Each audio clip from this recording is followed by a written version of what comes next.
Hi, welcome back to Look Closer, and welcome to the final episode in our series on how to find peacock spiders. Today we're going to get into the nitty-gritty of actually how to look for peacock spiders.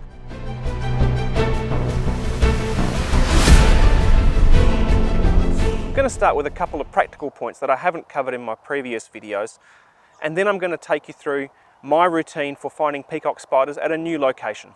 Now, we already know from the previous videos that peacock spiders are seasonal, but as well as season, you also need to consider the weather and the time of day that you're looking. Peacock spiders seem to have periods of peak activity in the mid-morning and the mid-afternoon with a bit of a siesta in the middle.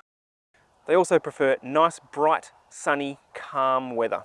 That's not to say you can't find them on cold, drizzly days or in the middle of the day even, but it never hurts to increase your chances. And anyway, that's nice weather for bushwalking, so there's no real downside.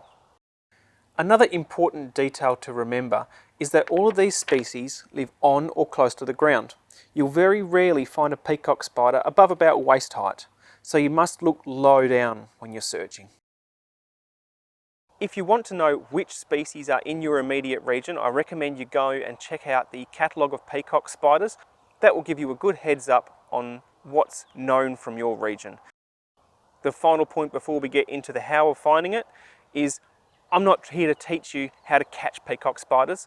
The information and the techniques I'm giving you is strictly for find and photograph expeditions.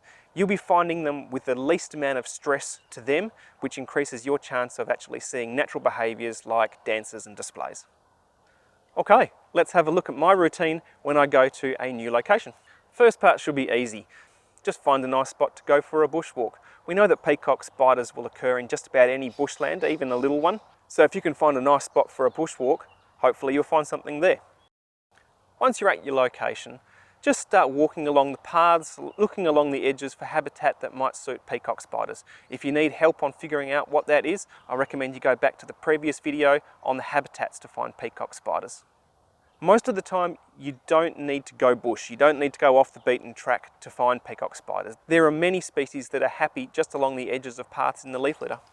Once you've found some interesting habitat, just walk slowly through it while watching for movement or colour near to where your feet disturb the leaf litter. Sometimes a speck of colour will catch your eye and then you're in business. But most of the time, you're probably not going to be so lucky. You'll probably half see a bit of movement out of the corner of your eye, and that's when you have to stop, get down low and wait. If it's moved once and you've seen it, then chances are it's going to move again and you'll see that movement as well. If you can't spot any movement within a minute or two, I'll just run my hand very gently over the leaves, just trying to flush out whatever movement it was. This technique is really good for those cryptic species that like hiding under bits of stick, or the uncoloured females or the juveniles. If you still can't see any movement or any colour, and you're fairly sure you did before, you just need to look up a little bit and look out in a bigger arc around you. Because remember, these species like to cluster. Where there's one, there's usually more. So just lift your eyes a little bit, look around in your immediate vicinity and have a little bit of look for a bit more movement, a bit more colour. If you've still got no luck, it's time to move on to a different spot. Just take your time, move along slowly, keep your eyes peeled. I guarantee at some point you will find a peacock spider. When you finally find your first peacock spider or the first spider of a new species, this is the hardest part. Don't dive into the bushes. Don't try and bully it out into the open so you can get photographs of it. Don't try and dig through the underbrush trying to pull it out. You just got to stay calm and just sit back a little bit and watch it. Because remember, they cluster.